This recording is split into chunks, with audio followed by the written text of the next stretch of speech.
billions up to $7 billion a year annually in additional revenues.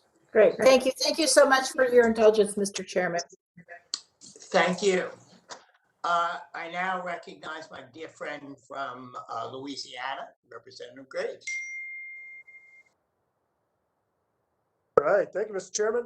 I appreciate the opportunity to join you, and I want to thank all the witnesses for joining us today. It's been an interesting hearing. Mr. Chairman, I want to throw out a few things. One, look, I agree with you all on a number of these things. One, on the bonding, we do need to have ample capacity in place to cover costs that otherwise be put on taxpayers. But as Ranking Member Stauber noted, 1/3 of 1% of leases actually end up tapping the bonds and go in excess. Number two, we do have the National Pollution Fund Center that is funded by producers that also does have billions of dollars. Let me say that again, funded by producers through a barrel tax that does provide resources that potentially covers costs that otherwise would be covered by taxpayers. I do believe that we should have a fair return on that exploration and production activities for taxpayers. I agree that we need to have transparent processes. In fact, there were many concerns that in Nevada, for example, some of the lands that were nominated for production were actually done so with nefarious purposes by environmental groups. They were opened up for leasing. I agree that we should work to try to capture the methane.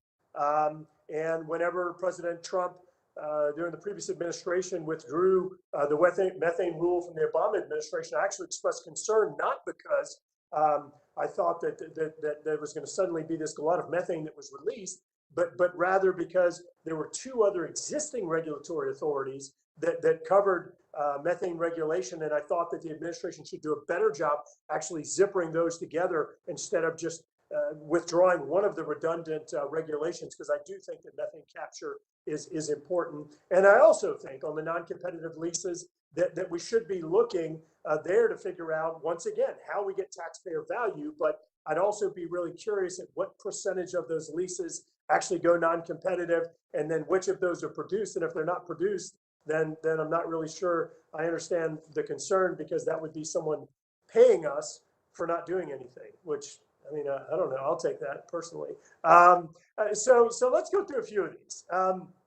It was said earlier that we need to adjust royalty rates on federal lands for what we see in the private sector and on state lands. But at the same time, y'all are proposing multiple bills that would put many, many more burdens, regulatory burdens, on industry. And so if you're going to look at relativity of cost or royalty rates from private and state leases, you've got to look at relativity of regulations. And there's no comparison between regulations on private lands, state lands, as compared to federal lands. And so it's inappropriate to try and just say, well, we need to adopt those. The other thing that people don't understand, no one understands this on this hearing, is that this is an auction. These leases are gone, they go out by auction. Yes, the royalty rates is a static percentage, which I remind you, somebody said earlier, this hadn't been adjusted in years. It's a percentage. This is economics 101. You don't adjust percentages. They automatically adjust. This isn't a static figure. But the other thing is the bonus bids are an auction. So it is based upon value. In fact, the chair and I work together to try and get these bids online so we can recruit more bidders to create more competition.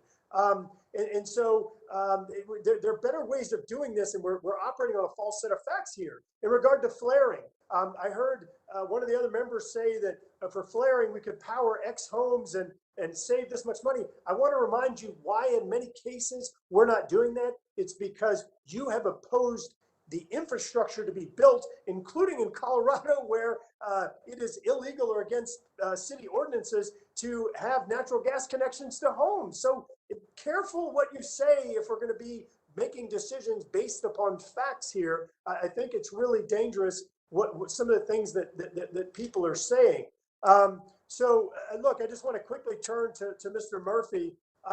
Help me understand just kind of return on taxpayer investment if you're going to heap all these regulations on folks. What ultimately happens in the Gulf of Mexico? When we did deepwater royalty relief and reduced royalty rates, you saw a surge in taxpayer revenues, tens of billions ultimately were received. So, Mr. Murphy, could you comment on that, please? Mr. Chairman, Congressman, thank you for the question, and that's exactly what we have seen before. You know, when people argue tax policy, Pretty for much that example, time. many times you say, well, let's increase the tax rate, There's a die we'll collect more revenue, and what we end up seeing is that depresses the I don't economy, know about that. and so it doesn't really work out so well. The same thing will happen in this market. I mean, markets react that way, and so you know, I would encourage members of the committee and the department to look at royalty reductions, especially on low volume stripper wells and also on some of the lower volume natural gas wells. And so, and I'd also ask that perhaps they explore, if we're looking for new sources of revenue, that it at least ought to be the interdepartment review on the fees paid on the renewable projects, because we're not seeing any royalty rates on those. And if that truly is the energy of the future and is beginning to replace petroleum, then it's going to have to begin to replace those revenues as well. And I think there ought to be a healthy discussion about how that might happen. Thank you, Mr. Chairman. I know I'm over time, but I'll yield back. But I just want to say, look, I would be more than happy to work with you all on some of these things, but I do think we need to work on a common set of facts. Yield back. Well, thank you, and I will take you up on that offer. Next, Representative